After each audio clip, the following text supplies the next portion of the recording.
As-tu réalisé à quel point les gens peuvent être faux? Tu le sais probablement déjà, mais voici la dure vérité. La majorité des gens te décevra à un moment donné de ta vie. Ce n'est pas que le monde soit contre toi, c'est simplement la nature humaine. Et avant que tu ne te mettes en colère, réfléchis à ceci. Combien de fois as-tu espéré que quelqu'un agisse d'une certaine manière, pour ensuite te rendre compte que ses priorités ne correspondaient pas aux tiennes? Exactement. Pour cette raison, dans cette vidéo, on nous rappelle, grâce à la philosophie stoïcienne, que nous ne pouvons pas contrôler la façon dont sont les autres, mais nous pouvons contrôler comment nous réagissons à eux. Alors, au lieu de t'épuiser à essayer de changer les gens, accepte qu'ils ne seront pas toujours à la hauteur de tes attentes. C'est une dure vérité, mais avant de commencer, si tu trouves de la valeur dans ces vidéos, abonne-toi et clique sur la cloche pour rester informé. N'oublie pas de ne manquer aucune vérité car l'une d'entre elles pourrait t'éclairer sur de nombreuses situations dans ta vie. Commençons. 1. La souffrance est inévitable, mais la souffrance est un choix. As-tu déjà pensé que la vie est un défilé constant de misère? La vérité, c'est que si tu y réfléchis bien, tu as parfaitement raison. Mais voici la grande surprise. Toute la souffrance que tu ressens n'a pas besoin d'être un drame grec. En effet, la souffrance est inévitable, mais la façon dont tu la gères est un choix. Et avant que tu ne paniques, laisse-moi simplifier ce dilemme. Disons-le clairement, la vie, dans sa sagesse infinie, a une manière merveilleuse de nous présenter des défis. C'est comme si elle organisait une fête et que la souffrance était l'invité que tu ne peux pas éviter. Qu'il s'agisse d'une mauvaise journée au travail ou de relations qui deviennent chaotiques, la souffrance arrive sans y être invitée. Mais si je te disais que ce n'est pas le vrai problème? Le vrai problème, c'est comment tu choisis de gérer cet invité. Voilà la clé. Ta réponse à la souffrance est ce qui compte vraiment. Imagine que la souffrance est un peu comme Tarzan qui entre dans ta vie sans prévenir. Tu as deux options. Tu peux le laisser balancer ta vie dans tous les sens et te traîner dans un marécage de désespoir, ou tu peux décider comment faire face à la situation. La philosophie stoïcienne nous enseigne que même si tu ne peux pas contrôler ce qui se passe, tu peux contrôler comment tu réagis. C'est comme avoir un super pouvoir pour transformer le chaos en opportunité. Alors comment mieux choisir? D'abord, accepte que les gens, cet ensemble fascinant et imprévisible d'êtres humains, t'offriront toujours une dose de déception et de complications. Pense à eux comme à des ingrédients dans une recette qui parfois ne se mélange pas bien. Plutôt que de perdre du temps à te lamenter sur le plat final, apprends à ajuster la recette. Cela signifie fixer des limites claires, communiquer efficacement et, surtout, te rappeler que ton bien-être ne dépend pas du fait que les autres agissent comme tu le veux. Voici une astuce simple. Au lieu de voir chaque conflit ou déception comme une attaque personnelle, vois-les comme des leçons. Un ami t'a laissé tomber à un moment crucial. Au lieu de te noyer dans la colère, demande-toi ce que tu peux apprendre de la situation. Était-ce une leçon sur la confiance? Ou peut-être sur l'importance de ne pas trop dépendre des autres? Pense à la souffrance comme à une sorte de gym émotionnel. Les poids peuvent être lourds et douloureux, mais si tu choisis de ne jamais les soulever, tu ne développeras jamais de force. La souffrance, en ce sens, est le coach grognon qui t'oblige à t'améliorer.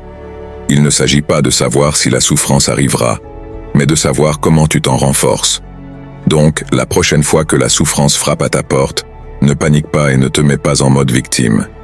Souviens-toi que tu peux choisir comment réagir. La vie peut être une série interminable de défis, mais ta réponse à ces défis peut transformer ta souffrance en un outil puissant de croissance personnelle, plutôt que de te laisser être le spectateur passif de ton propre drame. Sois le scénariste qui dirige son histoire. Comme le dit un sage proverbe stoïcien, nous ne pouvons pas éviter les tempêtes, mais nous pouvons apprendre à danser sous la pluie. Alors, la prochaine fois que la souffrance apparaîtra, souviens-toi, elle est inévitable, mais ta réaction est ton choix. Prête à prendre les rênes? 2. Le confort est l'ennemi du progrès. Nous vivons à une époque où le canapé semble être le nouveau trône et la routine notre religion. Si tu as déjà entendu dire que le confort est l'ennemi du progrès, tu l'as probablement ignoré comme un cliché. Mais c'est plus vrai que nous aimerions l'admettre. Ces dures vérités sur les gens que nous préférons éviter sont celles qui nous maintiennent coincés dans notre zone de confort, comme si nous nous accrochions à un gros ours en peluche au lieu de faire face à la vie réelle. D'abord, faisons un petit exercice d'imagination. Imagine que tu es dans une course, mais au lieu d'avancer, Tu t'assois confortablement sur un canapé avec une télécommande à la main. Cela te semble absurde? C'est parce que ça l'est. Mais malheureusement, c'est ce qui se passe quand nous nous accrochons au confort. Le canapé, dans ce cas, symbolise toutes ces habitudes, pensées et attitudes qui nous empêchent d'avancer. Bien sûr, cela semble tentant, mais qu'est-ce que tu gagnes vraiment? Le progrès, comme l'entraînement physique, exige que tu te lèves, que tu transpires un peu et que parfois tu te sentes mal à l'aise. C'est ici que les dures vérités que tu dois accepter sur les gens entrent en jeu. La majorité préfère la zone de confort, cet endroit où tout semble sûr et prévisible. Mais si tu veux avancer, tu dois comprendre que les gens ne seront pas toujours comme tu le souhaites. La réalité, c'est que tout le monde ne sera pas prêt à partager tes rêves ou à te pousser en avant. Au lieu d'attendre que tout le monde soit de ton côté, tu devras apprendre à être ton propre supporter, ce qui peut être inconfortable mais essentiel. La philosophie stoïcienne nous enseigne à accepter les choses que nous ne pouvons pas changer et à nous concentrer sur ce qui est en notre pouvoir. C'est une approche particulièrement utile ici.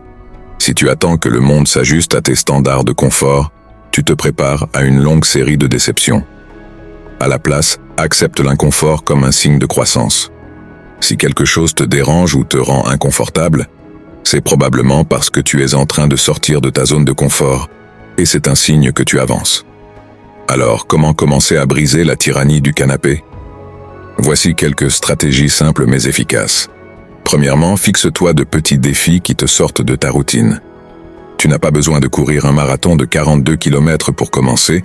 Cela peut être aussi simple que de changer ton itinéraire pour aller au travail ou d'essayer une nouvelle activité.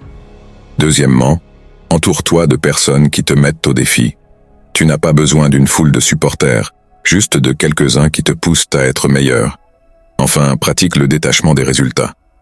Au lieu de te concentrer sur le succès immédiat, concentre-toi sur le processus et sur le plaisir du voyage. En conclusion, accepter l'inconfort, c'est accepter la possibilité de croissance. Ce n'est peut-être pas le chemin le plus confortable, mais c'est le seul qui mène réellement quelque part. Si tu t'accroches au confort, tu resteras coincé dans ton canapé tandis que le monde continue de bouger. Alors lève-toi, secoue-toi et affronte ces dures vérités. Après tout, le progrès n'est pas une question d'éviter la douleur, mais de savoir comment l'utiliser comme un outil pour t'améliorer. Écoute bien ce que je vais te dire. Sur le chemin du succès, le premier obstacle est toujours le canapé du confort. 3. Tu ne plairas pas à tout le monde. As-tu déjà pensé que tu pourrais être le prochain Steve Jobs, ou même le futur Messi, si seulement les gens te comprenaient? Eh bien, si tu t'es imaginé dans une version de toi-même que tout le monde adore, j'ai quelque chose à te dire. Tu es dans l'erreur monumentale. La vérité, aussi douloureuse soit-elle, c'est que tu ne plairas pas à tout le monde et c'est parfaitement normal. Premièrement, parlons de la réalité crue. Il n'y a pas de formule magique pour être aimé de tous. Imagine que tu es à une fête, et alors que tout le monde t'entoure, tu penses que tu es en train de conquérir la foule. Tout à coup, quelqu'un dans un coin commence à te critiquer parce que ton style vestimentaire est trop démodé. Que fais-tu? Tu te caches dans la salle de bain pour pleurer? Non, tu ne devrais pas. Continue à profiter de la fête, car dans la vie, tu ne peux pas être le héros de tous les chapitres. Dans la philosophie stoïcienne, on nous enseigne que l'opinion des autres est hors de notre contrôle. En d'autres termes, s'inquiéter d'être aimé par tout le monde, c'est comme essayer d'attraper de l'eau avec les mains. Le philosophe Épictète l'a bien dit. Ne t'angoisse pas pour ce que tu ne peux pas contrôler. Alors si quelqu'un te critique, pense à cela comme à une pluie passagère. Elle peut te mouiller un peu, mais elle ne va pas te noyer. Soyons réalistes. Dans le monde des affaires, les entreprises savent que tous les clients n'achèteront pas leurs produits. C'est pourquoi elles travaillent sur leur stratégie de conversion pour attirer ceux qui sont vraiment intéressés. Pourquoi devrais-tu attendre quelque chose de différent dans tes relations personnelles? Si quelqu'un ne veut pas te connaître mieux, ne perds pas ton énergie à essayer de changer son opinion. Au lieu de cela, concentre-toi sur ceux qui apprécient vraiment ce que tu es. Pense-y de cette façon. Tu es une marque, et toutes les personnes n'ont pas besoin d'être tes clients. Peux-tu imaginer Apple essayant de convaincre tout le monde d'acheter un iPhone? Ce serait absurde. À la place, Apple se concentre sur ses clients fidèles. Tu devrais faire de même. Concentre-toi sur ceux qui apprécient tes qualités, et non sur ceux qui ne prennent même pas la peine de te connaître. Accepter que tu ne plairas pas à tout le monde est une libération. tu n'auras plus à porter le lourd fardeau de l'approbation universelle. Vis ta vie pour toi, pas pour eux. Si tu continues à essayer de gagner la faveur de tous, tu te perdras en chemin. Et honnêtement, qui veut être celui qui cherche constamment l'approbation des autres? Il est bien plus libérateur d'être celui qui vit authentiquement, avec ses lumières et ses ombres, et de laisser les autres s'accommoder ou non. Comme mon grand-père disait, tu ne peux pas être le café que tout le monde aime. Si tu essaies, tu finiras par être de l'eau tiède. 4. Les attentes mènent à la déception. Ah, les attentes.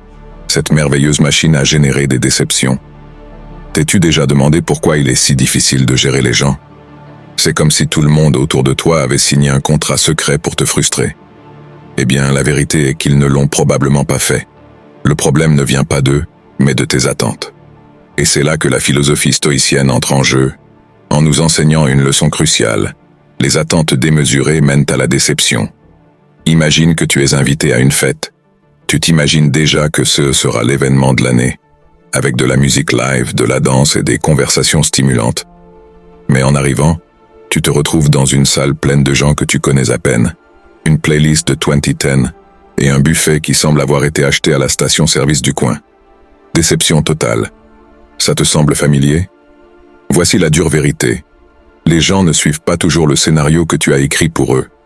Nous attendons de nos amis qu'ils soient toujours compréhensifs, de nos collègues qu'ils soient toujours compétents, et du monde en général qu'ils suivent les règles que nous avons établies nous-mêmes. Mais la réalité, bien sûr, est beaucoup plus chaotique et imprévisible. Cela, les stoïciens l'ont parfaitement compris. Selon eux, notre angoisse ne provient pas des événements eux-mêmes, mais de nos attentes concernant ces événements. La première stratégie pour gérer cette déception est simple. Ajuste tes attentes. Au lieu d'attendre que tout se passe parfaitement, accepte que la vie soit un chaos et que les gens ne se comporteront pas toujours comme tu le souhaiterais. Si la fête est médiocre, au moins tu pourras en rire plutôt que de te sentir dévasté. Une autre approche est de te concentrer sur ce que tu peux contrôler. Tes réactions. Au lieu de te frustrer parce que ton ami ne t'a pas invité à un événement important, essaie de comprendre qu'il a lui aussi son propre univers de problèmes et de priorités. Garde tes attentes à un niveau plus réaliste et accueille la surprise. Les gens sont aussi imprévisibles qu'une telenovela, et si tu cesses de t'attendre à ceux qu'ils agissent comme des personnages d'un scénario idéal, il sera plus facile de profiter du spectacle. Enfin, essaie d'appliquer la technique du miroir. Demande-toi, suis-je en train d'imposer des standards impossibles? Les gens ont des défauts et des vertus, et tu n'es pas le juge suprême de leur comportement. Accepter cela non seulement te rendra plus tolérant, mais te libérera du poids de tes propres attentes exagérées. La vie est un théâtre où la majorité des acteurs ne suivent pas le scénario que tu as écrit. Si tu apprends à lâcher prise sur ces attentes et à accepter la réalité telle qu'elle est, tu t'épargneras beaucoup de souffrance et de déception. La philosophie stoïcienne t'offre un remède ancien mais efficace. Accepte ce que tu ne peux pas changer et travaille sur ce que tu peux contrôler. Comme le disait Jung, les attentes sont le terrain fertile où poussent les déceptions. Cultive l'acceptation et le jardin de ta paix intérieure fleurira. 5. Arrête de te comparer aux autres. As-tu remarqué combien de temps tu passes à te comparer aux autres? C'est comme si la vie était un gigantesque concours de popularité où tout le monde s'efforce d'être le plus cool. Mais honnêtement, combien de fois as-tu gagné dans cette compétition? La réalité est que le jeu est bien plus compliqué qu'il n'y paraît et qu'il échappe souvent à ton contrôle. Soyons clairs, se comparer aux autres est un sport extrême qui, au lieu de te procurer de l'adrénaline, te laisse épuisé et désillusionné. Imagine que ta vie soit une course où chacun court avec des chaussures différentes. Pendant que tu passes ta vie à regarder les baskets brillantes de tes concurrents, ils sont occupés à se concentrer sur leur propre course, avec leurs propres défis et objectifs. Maintenant, disons que tu es au bureau et que tu vois un collègue qui semble toujours avoir la vie parfaite. La promotion, la famille idéale, le corps sculpté. T'es-tu déjà demandé ce qu'il se passerait si cette personne, elle aussi, rêvait d'avoir ta vie? Peut-être qu'en voyant ta facilité apparente à te faire des amis, elle ressent que quelque chose lui manque. La vérité, c'est que nous ne connaissons jamais l'histoire complète derrière les apparences. La philosophie stoïcienne nous offre une perspective précieuse sur ce sujet. Les stoïciens croyaient qu'il fallait se concentrer sur ce qui est sous notre contrôle et accepter ce qui ne l'est pas. Au lieu de t'épuiser à comparer ta vie à celle des autres, concentre-toi sur l'amélioration de la tienne. Ta valeur ne se trouve pas dans ce que les autres ont ou font, mais dans la façon dont tu gères ton propre parcours. Alors comment pouvons-nous arrêter de nous comparer et commencer à mieux vivre? D'abord, identifie et accepte tes propres forces et faiblesses. Au lieu d'essayer d'être le meilleur dans tout, concentre-toi sur l'amélioration de ceux qui te passionnent vraiment. La véritable compétition est avec toi-même, pas avec le reste du monde.